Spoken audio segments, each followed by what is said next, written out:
Ya comienza Política Global por FM La Tribu.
Y de esta manera comenzamos un nuevo programa de política global con un tono un poco más tranquilo. Estamos escuchando la canción Ropas de la banda Obol. Hoy vamos a tener un programa especial ya que no me acompaña Valentino Micheli Sarkisian. Nuevamente pegó el faltazo, le duró poco la aplicación al programa. Vino la semana pasada después de mucho tiempo y ya volvió a faltar Valentino. No, esta vez fue por mi culpa, debo hacerme cargo que no podemos estar haciendo el programa juntos, pero vamos a tener su columna desde luego. De hecho, va a estar hablando de Venezuela, Valentino Micheli, sobre el panorama de cara a las elecciones que va a haber en ese país este año. Vamos a tener el segundo bloque dedicado por completo, por cierto, a Venezuela. También tenemos una invitada que nos va a estar explicando el panorama desde allí. Pero como les decía, también vamos a dedicar una parte del programa que es de política internacional, pero también nos gusta pasar un poco de música de los distintos países de los que vamos hablando, o dedicarle un programa especial a alguna banda que por ahí sentimos que merece cierto espacio o reconocimiento, como en este caso Obol, como les mencionaba, una banda que seguramente no la conocen porque de hecho pasó hiper desapercibida. Se escribe Obol con doble B corta, son de Argentina y prácticamente no hay rastros de ellos en internet. Yo los escuché de hecho en La Tribu, cuando era solo oyente en ese momento, en plena pandemia 2020, escuchando Patologías Culturales, el programa que sucede al nuestro los sábados. En ese momento, por supuesto, ni nos imaginábamos que estaríamos antecediendo al programa. En carácter de oyente escuché un tema que me llamó mucho la atención, Río Santiago se llamaba. Bueno, estaba en la calle caminando, escuchando La Tribu en los auriculares y traté de retener el nombre porque me gustó mucho y quería un poco investigar a la banda y demás. Y no pude retener nada más, no pude yasamear en el momento, nada, estaba en la calle. Pero bueno, traté de acordarme el nombre para después cuando llego a casa lo investigo. Y googleé Río Santiago, no sé qué, no me parecía nada. Ahora ya está en YouTube ese tema, bueno. Esta banda grabó solo un EP es como un disco de corta extensión, En este caso tiene 4 temas, se llama EP1. Es lo único que hicieron este proyecto musical. Lanzaron solo ese EP que está en YouTube, pero no hay más rastro de nada. Si lo googlean, investigan un poco, así que me costó mucho dar con ellos. Escribí en ese momento un mail a Patologías Culturales preguntando por favor cómo se llamaba el tema que pasaron, y no sé, se traspapeló el mail, no sé qué pasó, no me contestaron nunca más. Como después de varios meses recibí la respuesta, me pasaron el enlace del tema, así que lo pude escuchar. Y bueno, quería rescatar esta banda porque la verdad que me parece muy extraño, los veo, tienen muy pocas vistas en las reproducciones, casi que no existen en las redes sociales, hay muy poquitos, si uno googlea hay 1 o 2 artículos que dicen más o menos lo mismo, pero bueno, ya un poco uno se interioriza más. Este proyecto fue lanzado por 3 integrantes de bandas reconocidas del ámbito indie, por supuesto, el ámbito under, pero es Gustavo Monsalvo de El Mató a un Policía Motorizado. Es ese estilo de sonido, se habrán dado cuenta, de música indie, esa onda pop fantasmagórico, así. Pero bueno, El Mató a un Policía Motorizado desde ya forma parte casi que del mainstream, es más comercial. Digamos que fue la banda de ese estilo que la pegó, y merecidamente, porque hacen una muy buena música, pero digamos que no voy a decir que yo los sigo desde Cemento, pero obviamente antes no eran tan masivos, tan populares como son ahora. Y también formaba parte de este proyecto Obol Luciano Lorenzo, de la banda Oz, y Javier Sisti de 107 Faunos, también otra banda muy reconocida allí de La Plata, dentro, obviamente muy reconocida, estamos hablando de este ámbito under o indie, este sonido pop fantasmal, no sé cómo catalogarlo. Pero bueno, hicieron este proyecto, estas 3 personas, musical Obol, que pasó casi que sin pena ni gloria, como les digo, no muy difícil de rastrear, así que queríamos reivindicarlo, estas bandas, estas obras artísticas de cualquiera de las ramas de las artes que uno le llama tanto la atención por su calidad, o al menos, por supuesto, siempre depende del gusto de cada uno, y que hayan tenido tan poca repercusión, ¿no? Que no sean conocidos, así que como el boca en boca en estos casos suele ayudar, cada pequeño espacio que uno tenga para poder difundir o dar a conocer a algún artista, alguna banda, me pareció propicio hacerlo, porque la verdad que es un gran EP. Solo hicieron este EP de 4 canciones, pero vale la pena destacarlo, porque bueno, uno ve tanta basura dando vueltas de manera muy masiva y muy comercial, y que tiene millones de reproducciones, y ve cosas así de profundas, de calidad, con un contenido muy bello, muy poético, y que tienen muy poca trascendencia, muy poco reconocimiento. Bueno, cualquier pequeño espacio que uno tenga para poder darlo a conocer, difundirlo, reivindicarlo.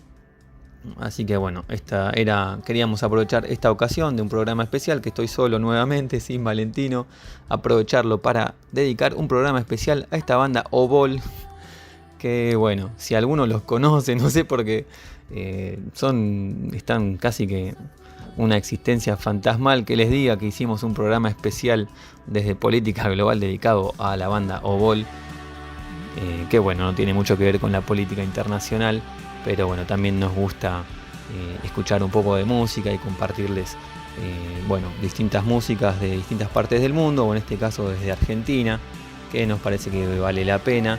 También una manera de alentar a todos esos músicos o artistas, bandas que por ahí no sienten que sus obras lleguen al gran público, o se frustran. Les digo que no se preocupen, porque yo ya con 40 y pico de pirulos he visto tanto talento, tanto escritor, músico, poeta, que genera mi admiración y que me encanta lo que hace, y que no lo veo reflejado en ningún medio masivo ni en ninguna parte. De hecho, muchas veces me ha pasado, seguramente ustedes también, los que ya tienen más años por ahí también, que ni se acuerdan ya el nombre de la persona o la obra de arte, y no lo pueden, les cuesta después ubicarlo porque no lo guardaron en ningún lado el nombre o algo.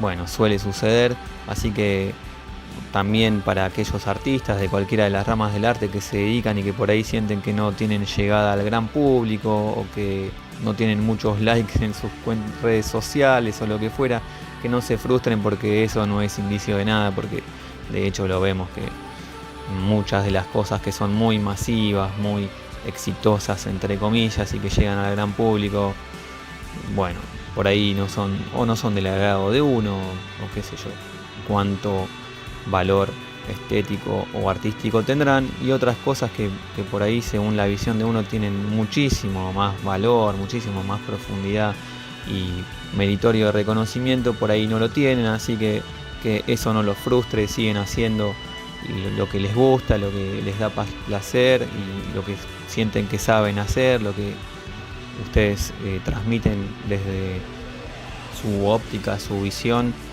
y bueno, aunque no llegue al gran público masivo que ustedes pretendan, no estarán dando con la gente adecuada, pero siempre va a haber, si ustedes consideran que está bueno, que les gusta, sigan haciéndolo, y siempre va a haber, por ahí seremos menos, pero va a haber gente que lo reconozca y que les produzca la misma gratificación, el mismo sentimiento.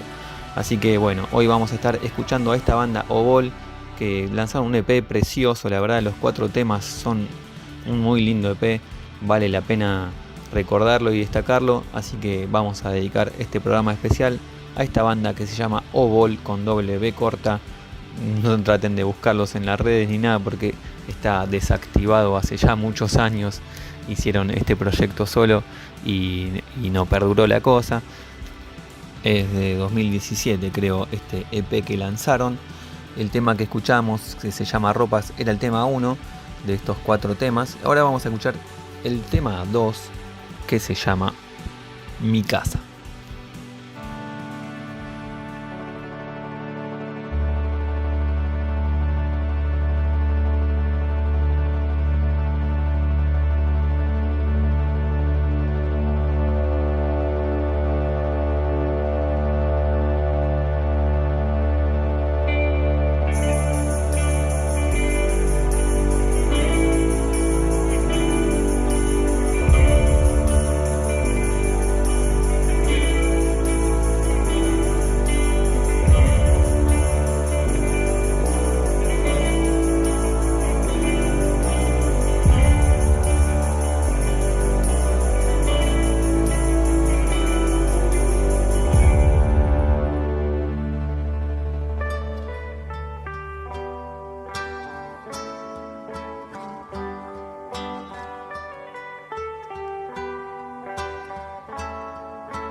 Estás escuchando Política Global por la Tribu. Visita nuestra web y seguinos en las redes, politicaglobal.ar.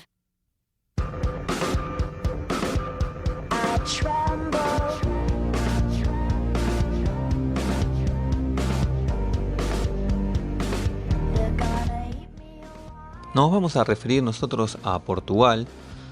Ha habido elecciones en ese país que han significado un vuelco de la política, ya que estaba protagonizada en las últimas décadas por gobiernos del Partido Socialista, un partido socialista que obviamente socialista no tiene nada, es como el Partido Socialista Español, el Partido Socialista aquí mismo en Argentina, que han dejado de ser, valga la redundancia, socialistas y son partidos del sistema más bien de centro-izquierda, etcétera. Pero bueno, en Portugal el Partido Socialista contaba con el apoyo, se amparaba en el apoyo parlamentario de organizaciones ya más de izquierda radical.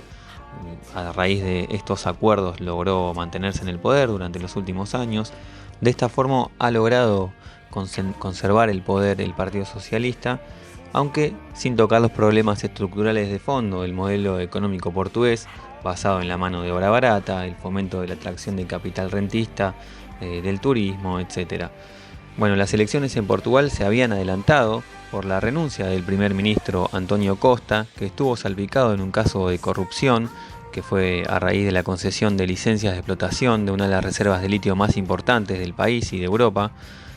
Bueno, sin embargo, los resultados electorales sorprendieron por el crecimiento de la nueva derecha, que se está reflejando en toda Europa y en todo el mundo, del partido de derecha y populista portugués, se llama Chega, con CH, en portugués significa basta, es como el Vox de Portugal, bueno, viva la libertad avanza de Argentina, bueno, el partido de Bolsonaro en Brasil, etcétera, representa ese sector ideológico. Obtuvo casi un 19% de los votos y puede condicionar la gobernabilidad del país. Este partido dirigido por André Ventura, un político con simpatías por el Opus Dei, el sector más radical del catolicismo, como sabrán. De hecho, este dirigente estuvo hace 2 años arrodillado ante la estatua del fundador del Opus Dei en la Catedral de la Almudena de Madrid para agradecerle el éxito de los resultados electorales que había obtenido en 2022. Llama la atención, sin embargo, también que el propio presidente de la República Portuguesa, Marcelo Rebelo de Sousa, que es el encargado de proponer un primer ministro ante la Asamblea Legislativa. Bueno, en Portugal también hay un sistema parlamentario en el cual el rol del presidente es más bien institucional, protocolar, pero sin embargo el poder ejecutivo lo ejerce en las decisiones de gobierno, de Estado, el primer ministro. Este hombre, Marcelo Rebelo de Sousa, también es un hombre con claras simpatías al Opus Dei. En cierta forma, de la gobernabilidad de Portugal depende de personas muy cercanas a este sector extremista católico. En realidad, en Portugal no es grande el Opus Dei, tendrá alrededor de 1500 miembros, pero ejerce una gran influencia en personas de poder. Esto es lo sorprendente, que siendo una organización religiosa tan pequeña haya ganado tanta influencia en personas relevantes del poder político. Incluso al actual secretario general de las Naciones Unidas, el portugués António Guterres, que comenzó su carrera política en los años 60 en la Juventud Católica, en grupos vinculados al Opus Dei. Son muchos los secretarios de Estado o ministros en Portugal que han sido señalados como miembros de esta organización. Lo que no cabe duda es que estas personas acercadas al Opus Dei en Portugal, pese a la debilidad numérica de estos, han sido claves en la historia de la banca en Portugal. De hecho, el Banco Nacional de Comercio de Portugal es el banco privado con más capital del país. Fue fundado en 1985 y presidido durante varias décadas por el supernumerario del Opus Dei, Jardim Gonçalves. En Portugal, el Opus Dei tiene una escuela de negocios, AES se llama por sus siglas, AES Business School, que pertenece a la red internacional de escuelas de negocios del Opus Dei, donde se forman una gran cantidad de gerentes empresariales en la nueva economía portuguesa. Por lo visto, la gobernabilidad de Portugal está recayendo en manos de personas vinculadas al Opus Dei que parecen estar asfixiando al ganador de las elecciones y nuevo líder de la derecha de Portugal, Luis Montenegro, quien probablemente presidirá un gobierno condicionado por esa derecha tan cercana al Opus Dei. Bueno, así están las cosas en Portugal. El Opus Dei al poder sería el título, podemos titular con esa pregunta. Nosotros vamos a hacer la primera tanda, o la única tanda en realidad, y ya regresamos con todo el panorama político actual de Venezuela. Saben que hay elecciones allí, el 28 de julio se establecieron las elecciones, día del nacimiento de Hugo Chávez. El régimen de Maduro estableció las elecciones. Bueno, ahí la opositora principal, María Corina Machado, que había obtenido un triunfo aplastante en las internas de la oposición derechista, tenía un intento de ser proscripta, no la dejaron presentarse. Ella renunció finalmente a la candidatura y designó como su sucesora a una tocaya suya, Corina Lloris. Bueno, todo esto va a estar analizando Valentino Micheli Sarkisian, y después vamos a tener un testimonio de una ex parlamentaria venezolana, es también escritora y analista política. Ella es la doctora Mireya Rodríguez.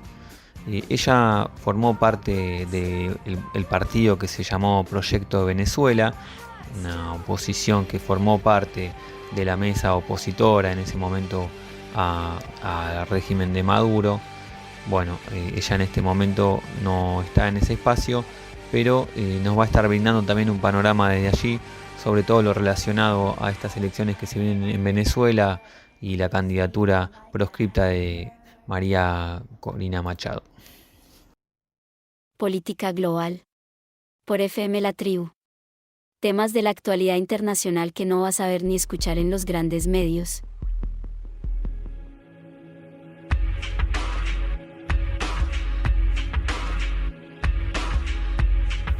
Bueno, seguimos acá en este nuevo bloque de política global y en esta oportunidad vamos a estar charlando sobre un tema muy levantado por los medios en estos últimos días, en estas últimas semanas, en el último tiempo en general.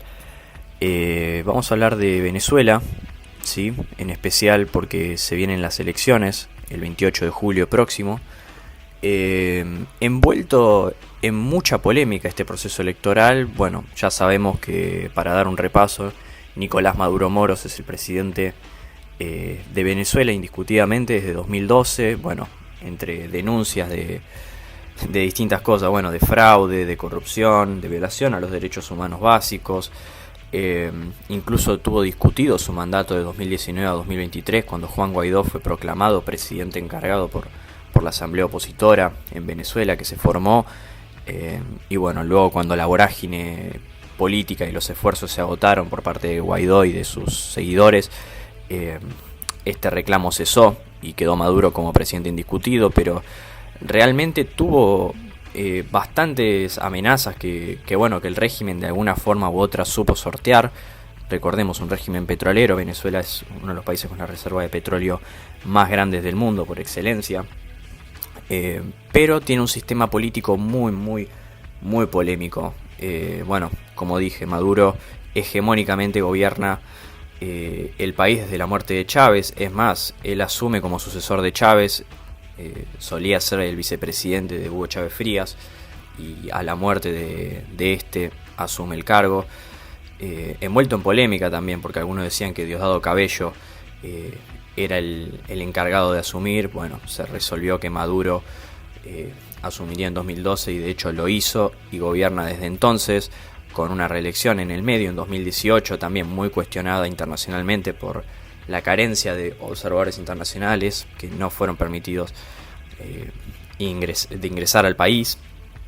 Pero bueno, en esta nueva contienda electoral del 28 de julio de 2024 de este año, se está empezando a configurar y se está empezando a plasmar esta oposición nueva, ¿no?, que se está formando contra el régimen de Maduro, que cada vez tiene más oposición, ¿no? Vemos mucha oposición internacionalmente, en las redes sociales, en los grandes medios, pero también hacia el interior de Venezuela hay una oposición que, bueno, debe permanecer callada porque ya sabemos cómo, o ya vimos más bien cómo actúa el régimen, ¿no? Ante las protestas, ante la oposición, ante la afirmación de la oposición masiva contra él, ¿no? Vimos las manifestaciones en 2019 cuando hubo una represión brutal y vimos sucesos parecidos en estos últimos años también. Pero como dije, en esta nueva contienda electoral, histórica por cierto, se está definiendo quién puede llegar a enfrentar a Nicolás Maduro Moros, ¿no? Quien se va a presentar nuevamente a una reelección. Ya vimos en estas últimas semanas, por todo lo que se habló en los medios, que María Corina Machado no va a poder participar de la contienda electoral al haber sido vetada por la corte chavista, inhabilitada más bien, al igual que más de 10 partidos de la oposición también fueron vetados. Entonces, lo que resolvió la oposición, o lo que está intentando resolver la oposición, es que otra candidata, Corina, también de nombre, Corina Lloris, se presente como la principal candidata opositora de la unidad de dicha fuerza política, ¿no? De la oposición unida. El tema es que Nicolás Maduro y el sistema que vigila el sistema electoral en Venezuela también ha decidido, al menos hasta ahora, dilatar la candidatura de Corina Lloris, dejando en absoluta incertidumbre, ¿no? La candidatura de la oposición y la participación de esta oposición que tiene bastante apoyo dentro de la ciudadanía venezolana. Es por ello que peligra la democracia una vez más en Venezuela, peligra la libre participación, la libre expresión, pero no es cosa que nos deba sorprender, ya que estamos acostumbrados a ver esto en Venezuela, no solo de los tiempos de Nicolás Maduro Moros, sino también de los tiempos de Hugo Chávez Frías, sacando las dificultades económicas y las calamidades en materia de política económica que ha hecho el gobierno de Nicolás Maduro Moros, que ha empobrecido significativamente a Venezuela, aunque en los últimos años supo repuntar la economía. De hecho hubo una especie de dolarización en el medio que ha hecho bajar un poco la inflación, una maniobra totalmente pragmática del líder venezolano, pero Venezuela sigue siendo un país muy pobre, un país petrolero, también un país con una reserva de petróleo impresionante, pero que sigue siendo pobre en cuanto a su población, ¿no? Que vive con lo que puede, ¿no? Por lo menos en la mayor parte de la población.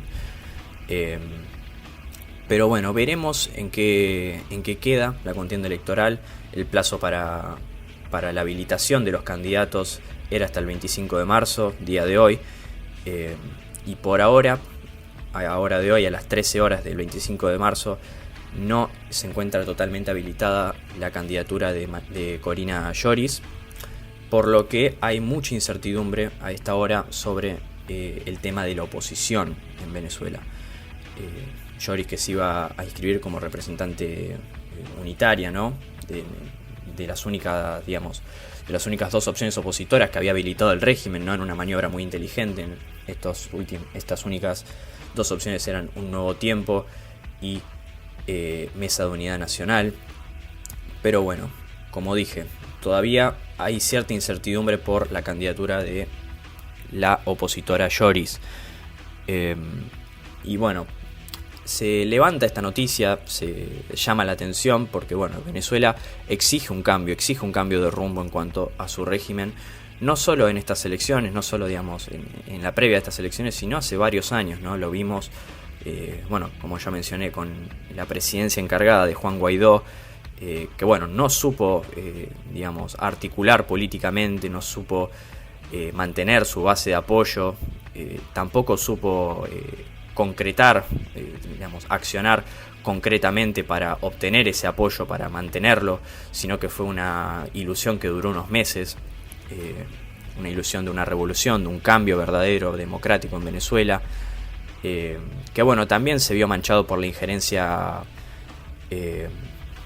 externa muy fuerte que tuvo, el apoyo a Juan Guaidó y a las fuerzas que lo rodeaban, ¿no? De Estados Unidos, de Occidente en general, lo cual no hacía muy creíble a la figura de Guaidó, y es por eso que bueno, terminó perdiendo credibilidad por completo luego de ese 2019 en el cual él emergió o tenía la posibilidad de emerger como un líder que le pueda disputar el poder real a Maduro. Bueno, finalmente no pudo ser. Maduro sorteó con mucha capacidad esa crisis de reconocimiento de su figura, la mayor crisis que tuvo, en mi opinión, política Maduro.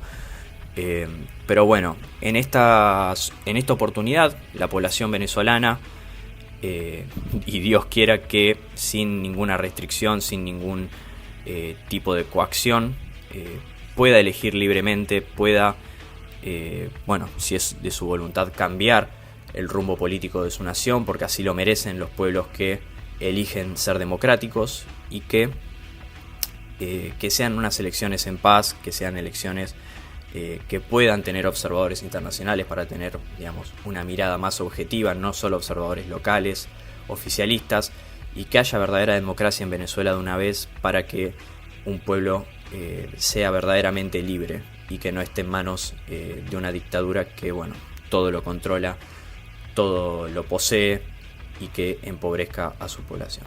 Seguimos atentamente los acontecimientos en Venezuela en estos próximos días, en este día en el cual se va a saber si se concreta la candidatura de Corina Yoris o no, y seguiremos los acontecimientos atentamente.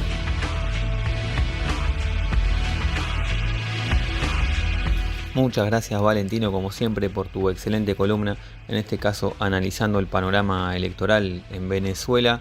Nosotros vamos a seguir en ese país. Tenemos el testimonio, como les había comentado, de una ex parlamentaria, escritora, analista política venezolana, Mireya Rodríguez.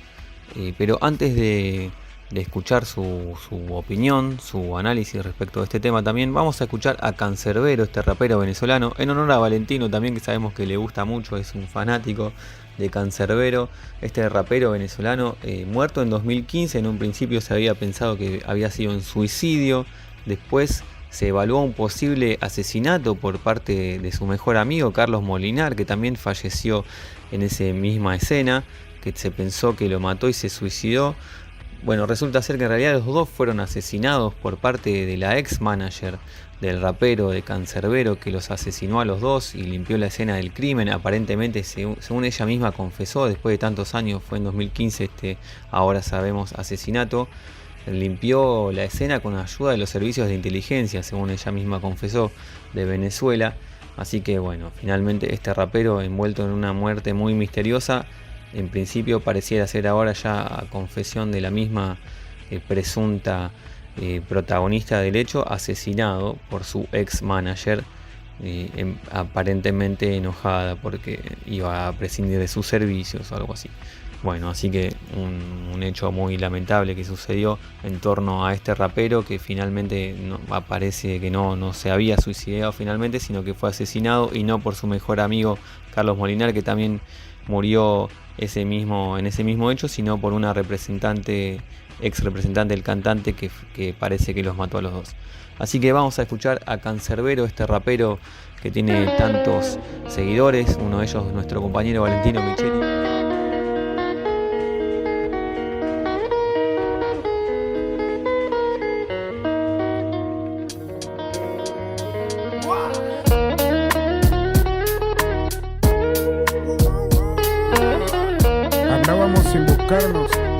Aunque sabiendo que andábamos para encontrarnos. Lo que no creo en el amor a primera vista, creo en el querer a primera noche. Y te dije que pasaría porque sabía que sabías, que sabía que querías. Y fueron nubes las que usé de trampolines y tiburones los que vestí de delfines. Un arco iris de tobogán por donde me dejé caer hasta aterrizar en un río de paz. Los ruidos parecían cantos de ángeles del cielo, y no es que yo haya estado allí, sino es que aquí no suena nada tan bueno. Sentí un fuego que me acariciaba el alma y me comenzaban a crecer sonrisas en la barba. Tenía alas para atravesar las nubes y olía tan bien que hasta las flores querían mi perfume. Crecí tanto que los planetas los tomé en mis manos y jugué con ellos y a las letras en segundo plano. Claro que a los pocos instantes me encogí para poder volar y volar sobre un colibrí. Sí, los árboles cantaban jazz o tal vez blues o quizás paz, tal vez algo más. Caminaba en el mar Podía parar el tiempo, acelerar, repetir con un simple movimiento. Podía quitarme la vida y nacer de nuevo, porque al paraíso donde iría no sería tan bueno, era perfecto. Como si de un cuento se tratase, podía hasta crear un defecto, por si lo perfecto me asustase. El hecho es que por un instante entré en razón y no estaba soñando, estaba haciéndote el amor. Fue plenitud lo que sentí estando dentro de ti, bailando por adentro de tu cuerpo. Algo tan simple como que yo voy en ti y tú vas en mí, como dos piezas que encajan perfecto. Y aunque hay 6.000 millones de humanos, tú y yo somos una especie que murió hace tiempo, solo que una hembra es su complemento. Por eso es tan natural querernos. En mis labios se escalaban tus cordilleras, y unidos más que Pangea me acelerabas el miocardio. Cuando las olas que imitaban tus caderas reventaban en mi abdomen, llenándome de tu río caldo. Besaba yo tus pies para estar en tus huellas, mi lengua rozaba tus piernas y entre ellas, y como una vil leguleya peleabas por el derecho a elegir en qué posición ver las estrellas. Podías reír, sudar, gemir, hablar, para explicarme por qué parecía ibas a llorar, y yo tocándote como quien se tira por la mañana y hace ruido de placer al hacer que nada en la cama sobran las palabras. Debería callarme ya y hacerte el amor despacio al compás de este humilde rap que es para ti, hecho para ti, escrito para ti, cantado a ti. Cualquier otro adjetivo que termine en ti, sí. A través de mis ojos tú te vieras y en mi cuerpo sintieras lo que me inspiras. Te viera con sed, abrazarte quisieras, ya que esa es la forma como estos ojos te miran. Iba aterrizando a las nubes de trampolines, fueron tus senos los que usé como almohadines. Y antes que se termine esta corta canción, olvidaba decirte que me encantó hacerte el amor. Fue plenitud lo que sentí estando dentro de ti, bailando por adentro de tu cuerpo. Algo tan simple como que yo voy en ti y tú vas en mí, como dos piezas que encajan perfecto. Y aunque hay 6.000 millones de humanos, tú y yo somos una especie que murió hace tiempo, solo que una hembra es su complemento. Por eso es tan natural querernos.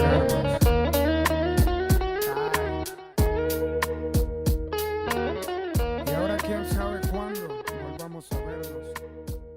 Estás escuchando Política Global por La Tribu.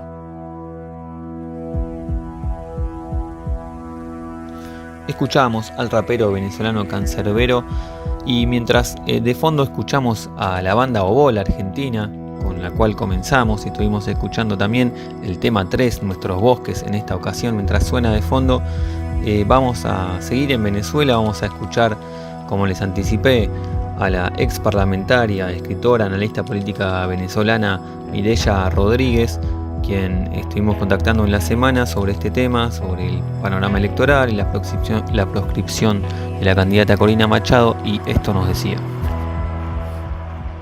La inhabilitación de María Corina Machado es una decisión impuesta por un régimen que lleva 25 años de total control de las instituciones públicas en Venezuela, lo cual constituyen argumentos y evidencias que le permiten neutralizar a sus opositores, al mismo estilo de Ortega en Nicaragua. Para entender la condena que pesa sobre Machado es bueno conocer algunos datos. Su persecución política comenzó en 2014. Desde entonces, ella encarnaba a la más radical de la oposición venezolana. Ese mismo año, Machado fue destituida de la Asamblea Nacional, acusada de traición a la patria, por haber aceptado unirse a una delegación panameña para poder hablar ante la Asamblea General de la OEA en Washington.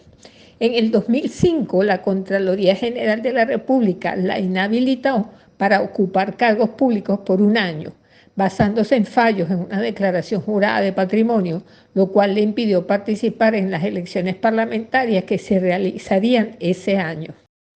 Años más tarde, en 2023, viendo cómo la candidatura de María Corina recuperaba su popularidad y se alzaba como la candidata favorita para ganar las elecciones primarias de la oposición con vista a las elecciones del 2024, la maquinaria judicial del chavismo se puso a trabajar y logró que un diputado afín le presentara una nueva solicitud de inhabilitación.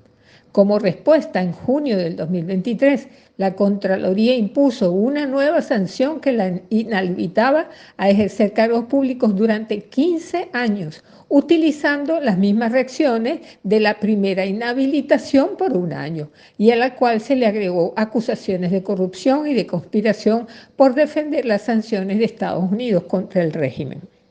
Aún con estas restricciones, ella continuó su campaña electoral de contacto con toda la población durante todo el país. Recorrió el país en diversas ocasiones y eso le permitió participar de manera superando todo tipo de obstáculos. Se alzó como candidata elegida de manera abrumadora como representante de la oposición en las elecciones primarias ocurridas el año pasado.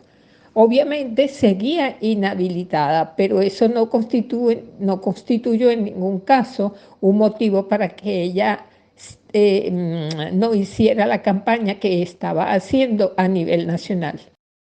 Tomando en cuenta la continuación de su inhabilitación y al verse imposibilitada de ser postulada como candidata de la unidad, y siendo consciente de esta situación, recién el pasado viernes, hace apenas 3 días, luego de un esfuerzo magnánimo, ella y la plataforma de la unidad que la acompaña designaron a lo que sería su sustituta, la doctora Corina Lloris, quien hasta ahora, hoy lunes, no ha logrado ser postulada, ya que el sistema electrónico no da acceso a su postulación a través de las tarjetas reconocidas por el órgano electoral, lo que sí han podido hacer 10 candidatos que aspiran fuera de la plataforma unitaria, todos cercanos al chavismo.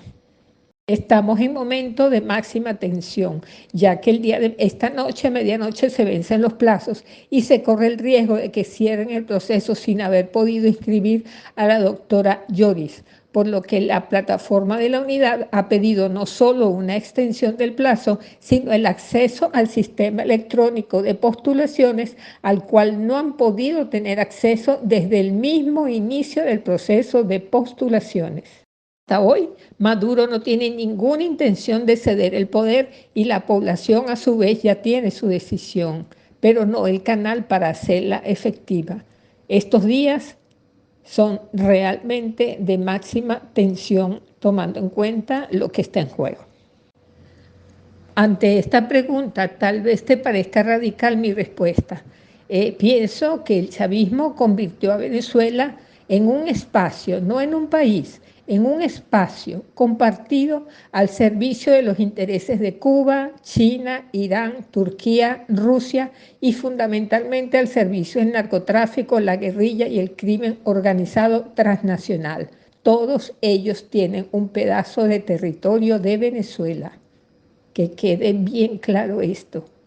Es un régimen que no controla su territorio, ni su población, ni ejerce el control legítimo de la violencia, porque está distribuida entre todos estos actores que yo te mencioné antes. Y por lo tanto, los 3 elementos básicos que definen a un Estado en Venezuela no se cumplen. Es un Estado fallido, donde el entramado institucional con Maduro y los militares adláteres se encargan de mantener ese espacio para preservar el poder, para servir a esos intereses, por las buenas o por las malas, y aspira a reelegirse pese a su baja popularidad. Para ello se aseguró desde sus inicios el control del poder electoral, que está subordinado al régimen, lo que se llama en términos académicos autoritarismo competitivo. Sin embargo, luego de algunos años, entre el 2012 y el 2016, el chavismo concretó su transición hacia un autoritarismo hegemónico, con la decisión de invalidar judicialmente a los partidos políticos de oposición y a inhabilitar o encarcelar y torturar a sus principales dirigentes, al mejor estilo del dictador Ortega en Nicaragua. En esa etapa nos encontramos, donde ahora, con miras a las elecciones de julio del 2024, solo se está permitiendo la inscripción de aquellos partidos afines al régimen, es decir, un candidato que el gobierno apruebe y contra el cual vaya a ganarle, por supuesto, mientras tienen cerrado el acceso a la plataforma unitaria para que se inscriba su candidata presidencial favorita en las encuestas. Todo este entramado que te he explicado razona por qué no han funcionado ninguna de las estrategias de la población durante 25 años, que han sido numerosas, para poder salir del régimen, y han tenido que huir en distintas oleadas. 8 millones de venezolanos nos encontramos fuera del país. Incluso en esta última oleada es prácticamente un llamado de auxilio, donde la gente que sale sabe que tiene un alto porcentaje de morir en el intento. Para aquellos que se quedan, que no están en los círculos chavistas, se encuentran secuestrados y condenados a sobrevivir en la inopia, mientras que a nivel internacional la doble moral entre la diplomacia denuncia al régimen por numerosas violaciones de derechos humanos, le imponen sanciones políticas y económicas y también siguen haciendo negocios, todo al mismo tiempo. De ahí la complejidad de entender lo que ha pasado y sigue pasando en Venezuela, donde el chavismo acaba de cumplir un cuarto de siglo en el poder, articulándose como un proyecto netamente totalitario de corte socialista, comunista, al extremo. Ante la falta de apoyo de la población, el régimen apunta a seguir en el poder por la fuerza. Está en su peor momento y no está dispuesto a contarse legítimamente. En estos momentos, el 85% de los venezolanos dice querer un cambio político, exigiendo mayores garantías electorales en esa mesa de negociaciones. De allí que el escenario político electoral en Venezuela en estos días será muy hostil, ya que el chavismo aspira a reafirmarse en el poder al menos hasta el 2030.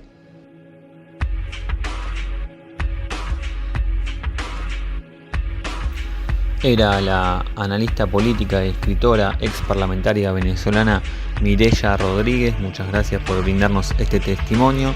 Bueno, nosotros tomamos todas las opiniones, respetamos nuestra posición respecto a lo que pasa en Venezuela y en general en todos los países, ya la conocen.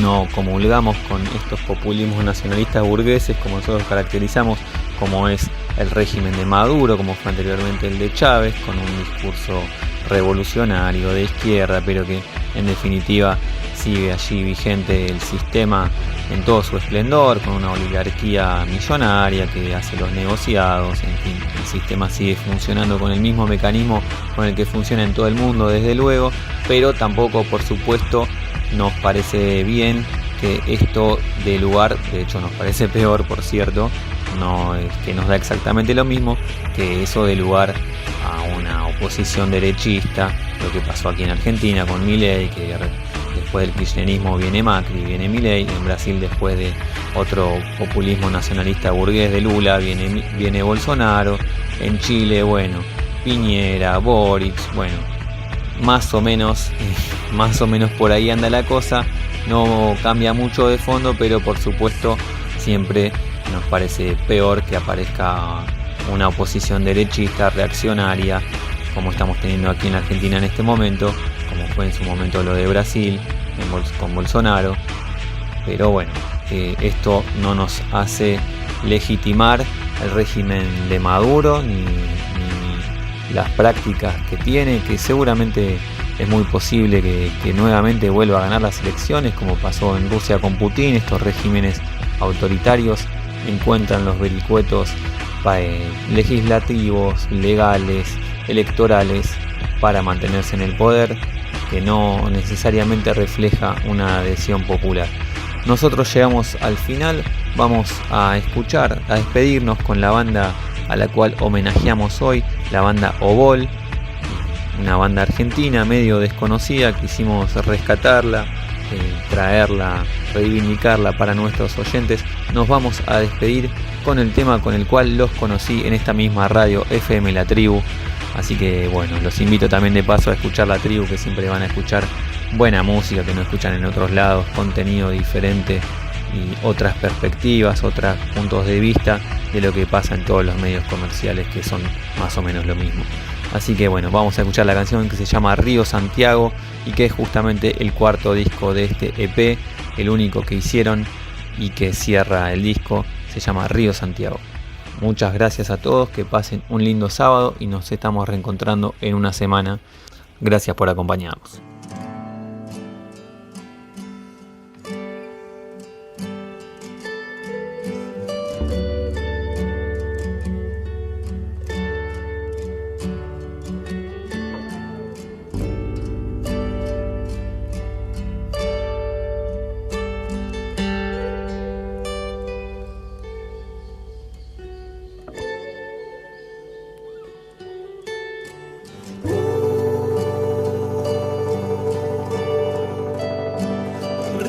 Río Santiago. ¿Qué sorpresas tendrás para mí en este ocaso? ¿Qué sorpresas tendrás para mí, Río Santiago?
Qué sorpresa